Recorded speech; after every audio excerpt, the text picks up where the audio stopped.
Hello friends, welcome to my YouTube channel R K GST helper. तो friends, I hope आप सब अच्छे होंगे। तो जैसा कि आपने थंबनेल देखा कि अगर आपके TDS रिटर्न फाइल करने के बाद डिमांड आती है आपके मेल पे, आपको इन्फॉर्मेशन आती है, आपको मैसेज आता है या फिर आपको डिमांड ऑफलाइन आती है, तो उस डिमांड का पेमेंट कैसे करें और उसका एडजस्टमेंट कैसे करें, क्योंकि आप पेमेंट सिर्फ कर देने से उसके बाद आपकी डिमांड सेटल नहीं हो जाती और वो रिटर्न भी फाइल करनी होती है।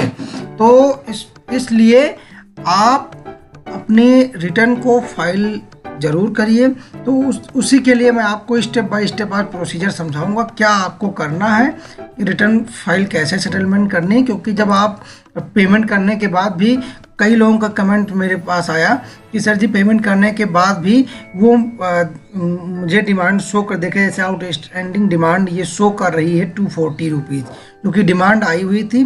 तो मैं आपको लाइव सेटल करके दिखाऊंगा कैसे सेटलमेंट करने हैं उसके।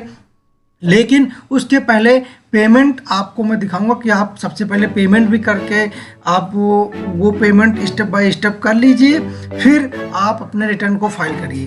सबसे पहले आपको अपने TDS से अपने लॉगिन कर लेना है पोर्टल को।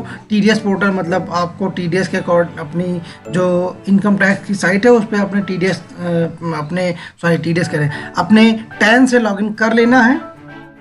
तो वहाँ पे आपको ई-पे टैक्स में जाना है। ई-पे टैक्स में अगर आप जाएंगे तो कुछ इस तरीके का टैब ओपन होके आएगा। यहाँ पे आपको न्यू पेमेंट सिलेक्ट करना है और अब आपको दिख रहा होगा पे आउटस्टैंडिंग डिमांड। लेकिन उसके पहले आप लोगों को अपना असेसमेंट ईयर सेलेक्ट करना, कौन सा। जैसे मेरा 24-25 है तो वो 25-26 असेसमेंट ईयर होगा, फाइनेंशियल ईयर 24-25 था। यहाँ पे आप प्रोसीड करेंगे। मैंने यहाँ पे प्रोसीड किया तो आपको किस सेक्शन का डिमांड आया हुआ है वो तो आपने जिस रिटर्न फाइल किया होगा, जिस सेक्शन का आया होगा, आपको वो section particular fill as it is कर लेना है। आपको डिटेल्स अपनी पूरी फिल आउट यहाँ पे वो सेक्शन सेलेक्ट करके, और उसके बाद जैसे मैं आपको दिखा देता हूँ। सपोज 94J का मेरा है तो मैं आपको यहाँ पे कंटिन्यू करूँगा। और उसके बाद देख सकते हैं कि आप यहाँ पे आपका हेड पूछेगा कि कौन सा है। तो मेरे केस में अदर देन कंपनी डिडक्टी है तो मैं other than company deductee select करूंगा। और अब यहाँ पे देखो क्या डिमांड आई हुई है, आप वो चाहे सरचार्ज की आई हुई है या फिर पेनल्टी लगी है, तो आपको सेक्शन में जो लिख के आएगा मेरी 240 रुपीज़ वो डिमांड आई थी इंटरेस्ट की। तो मैं यहाँ करके और कंटिन्यू करूँगा। उसके बाद जैसे आप पेमेंट करते हैं वैसे एज इट इज़ आपको पेमेंट करना है। तो ये आपको पेमेंट कर देने के बाद मैं आपको दिखाता हूं कि पेमेंट कर देने के बाद अगर मैं डैशबोर्ड पे जाऊं, मैं आपको फिर से ई-पे टैक्स में हिस्ट्री में देखिए मैंने ये पेमेंट अपना करके रखा हुआ है 240 रुपीज़ स्टेटस, जो कि एक्सपायर्ड दिखा रहा है। मैंने पेमेंट एक तरीके उसका कर दिया है। ठीक है, अब आप जब पेमेंट कर देंगे, ठीक है, तो ये जनरेटर चालान की हिस्ट्री दिखा रहा है। लेकिन मैं पेमेंट हिस्ट्री में अगर जाऊं तो देख सकते हैं मैंने 240 का पेमेंट, ये देखिए डिटेल्स में आपको दिखा दूं। व्यू डिटेल्स में अगर मैं जाऊंगा तो ये पेमेंट मैंने करके रखा है। अगर मैं इसको डाउनलोड भी कर लूं तो आप लोगों को दिखा देता हूं कि क्या हो क्या आएगा।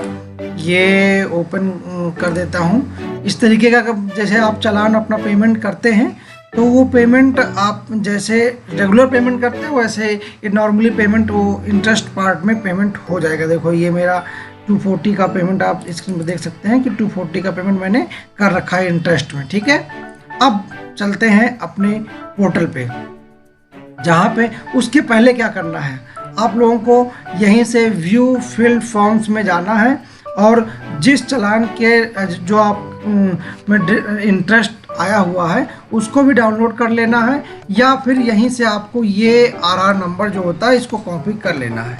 ठीक है, ये डिटेल्स मैंने पहले से अपनी एक बना ली है। ये पूरी डिटेल्स मैंने तो उसमें क्या क्या रिक्वायरमेंट होती है मैं बता देता हूँ। सबसे पहले उसमें रिक्वायरमेंट होती है टोकन नंबर, जो मैंने RR नंबर की बात करी। फिर BSR कोड पूछता, लास्ट चालान का कोई एक चालान जो आपने अब मेरा जैसे 4th क्वार्टर का है तो मार्च मंथ का चालान का जो BSR कोड है, डेट ऑफ डिपॉजिट का पेमेंट किया था, और चालान का सीरियल नंबर जो होता है, और चालान का अमाउंट, और 3 पैन की रिक्वायरमेंट होती है मिनिमम, कि जिन 3 लोगों का पैन आपने, अगर आपका 1 है तो आप 1 डाल के प्रोसीड करेंगे, अगर आपके 3 से ज़्यादा है तो 3 मिनिमम डालने हैं और उनकी अमाउंट डालनी पड़ेगी। तो अब उसके लिए चलते हैं अब ट्रेसिस पे।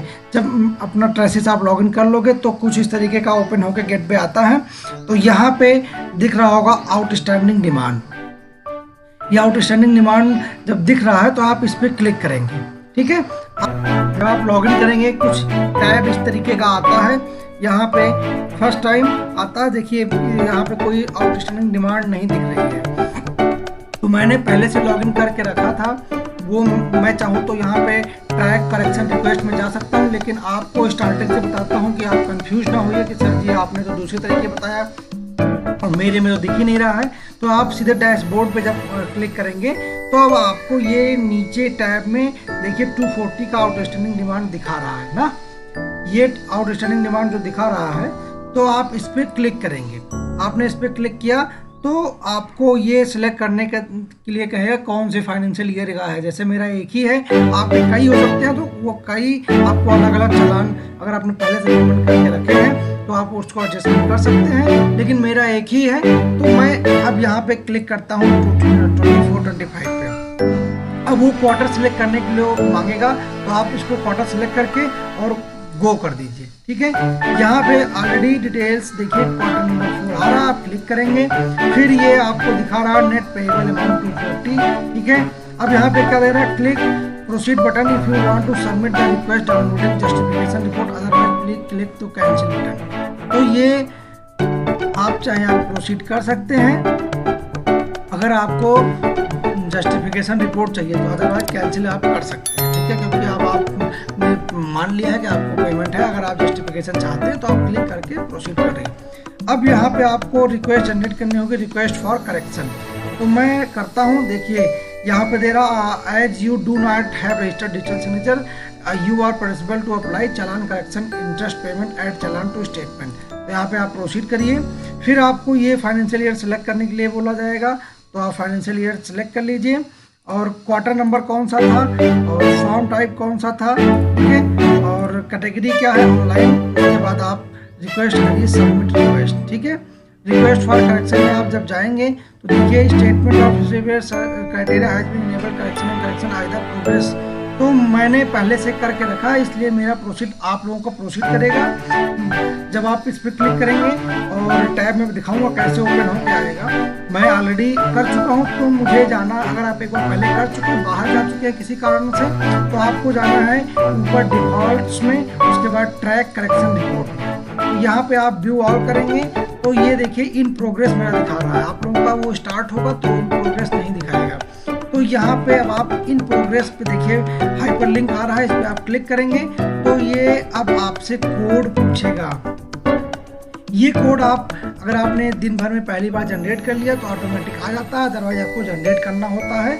उसके बाद अब यहाँ पे जो मैं आपको कॉपी करनी, अब उसके बाद आपको प्रोसीड बटन पे क्लिक करना है। तो आप जब प्रोसीड बटन पे क्लिक करेंगे, देखिए ये आपका जो ऑथेंटिकेशन कोड है ये ऑटोमेटिक, देखिए मैंने वहाँ फाइल नहीं किया, ऑटोमेटिक जनरेट हो गया।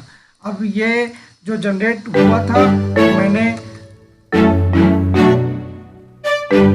प्रोसीड कर, अब आपको दिखाएगा कि प्रोसीड विद ट्रांसलेशन, ठीक है, सॉरी प्रोसीड विद ट्रांजैक्शन। तो आप यहाँ पे प्रोसीड कर रहे हैं, उसके बाद आपसे डिटेल्स पूछी जाएगी, टाइप ऑफ करेक्शन।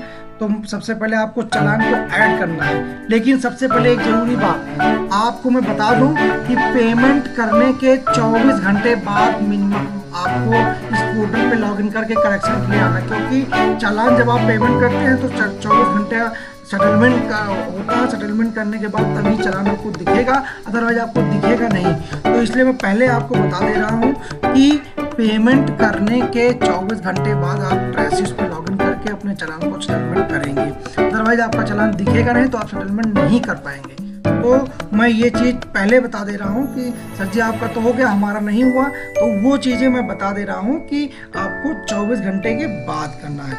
तो मैं सबसे पहले करता हूँ ऐड चालान और यहाँ पे व्यू डिटेल्स करता हूँ। जब व्यू डिटेल्स किया तो ये अभी लोडिंग कर रहा है, no challan with statement available balance, ठीक है, क्योंकि मैं पहले से चालान को ऐड कर चुका हूँ, ठीक है।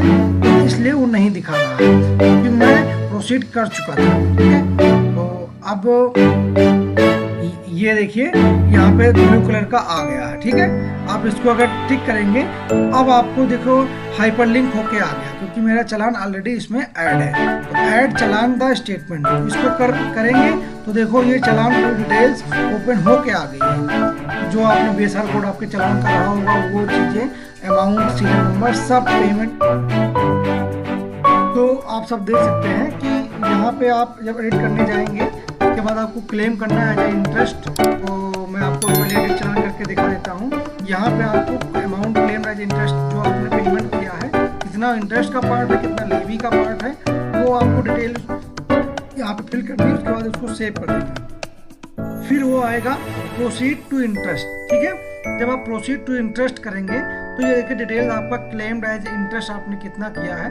उसके बाद आप फिर पे करने पे जाएंगे। ठीक है, आपने यहाँ पे पे सिलेक्ट किया तो अब वो आपसे फिर से पूछ रहा है कि आप वो सिलेक्ट करिए। ठीक, अब वो डिटेल्स आपने एज अ पेड देखिए कि टोटल इंटरेस्ट पेड 240, जब तक जीरो आ रहा था यहाँ पे जब आप सिलेक्ट कर दिए तो फाइल करेक्शन, ये total interest to be paid 240, total interest paid 240, मतलब इंटरेस्ट पेड हो गया। ठीक है, अब आप फिर यहाँ पे बैक आएंगे। ठीक है, आप जब बैक आएंगे तो उसके बाद आप फिर से चाहे यहाँ पे बैंक करेक्शन रिपोर्ट पे जाइए और व्यू ऑल पे करिए। इन प्रोग्रेस ये अभी दिखा रहा है। ठीक है, क्योंकि अभी ये आपका फाइल चालान करेक्शन के साथ नहीं हुआ। ठीक, अब आपने यहाँ पे जब फाइल चालान करेक्शन पे किया तब आपका देखिए 13,465। ठीक, और चालान करेक्शन स्टेटमेंट आपका तो कोई ऐसी समस्या है, आपको सिर्फ इंटरेस्ट पे करना था तो आपने यहाँ पे 240 जब डिटेल्स पे सिलेक्ट किया तो अब आपका देखिए टोटल पेबल 240 दिखा रहा है, 243। ठीक है, आपने चालान आपने ये नंबर से इंटरेस्ट करेक्शन अमाउंट 240 पेमेंट कर दिया। ठीक है, अब आप तो यहाँ पे अगर आप जाएंगे details across all final year 240 outstanding demand जो दिखा रही है ये, इसके बाद आपकी डिटेल्स हट जाएगी यहाँ से। तो आप यहाँ पे जाए क्लिक करेंगे, ये डिटेल्स अब आपकी प्रोसीड रिक्वेस्ट फॉर करेक्शन जो आपकी आ रही है, आपको डिटेल्स सिलेक्ट करके अपने आप, तो आप लोग जब उसको सिलेक्ट करके कंफर्म कर देंगे तो इस तरीके का कुछ आपको टैब देखिए। मैंने क्या correction statement quarter 4 file 2024-25 form 20Q has been submitted for processing, token number is statement generate होगा, आप इसको बाद में चेक कर सकते हैं। ठीक है, तो इस तरीके का आपको कुछ ओपन होके आ जाएगा और आप इसको बाद में अपने ट्रैक भी कर सकते हैं अपने रिकॉर्ड में जाके। तो आप इसकी स्क्रीनशॉट भी रख सकते हैं कि ये डिटेल्स आपको बाद में काम आए। ठीक है, फ्यूचर के लिए। आई होप आप सबको वीडियो पसंद आया होगा, पसंद आया हो तो लाइक एंड सब्सक्राइब करना मत भूलिए मेरे चैनल को। ऐसे ही इंपॉर्टेंट अपडेट्स के साथ न्यू वीडियो में मिलते हैं। Bye bye, take care, thank you.